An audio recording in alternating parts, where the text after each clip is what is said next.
Eggs for some versatile, high-quality protein. Always have some hard-boiled and fresh. Little nut and seed mixture. This one is pecans, walnuts, pumpkin seeds, and chia seeds. I love to throw a couple tablespoons onto cottage cheese, on a sweet potato, in a salad. Sweet potatoes loaded with vitamin A, fiber, a great way to get in that high fiber starchy food.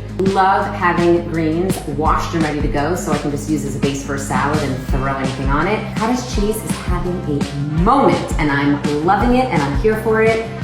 Great way to get in some protein in the morning, afternoon snack, or even on a salad, even as a makeshift meal. Love cottage cheese.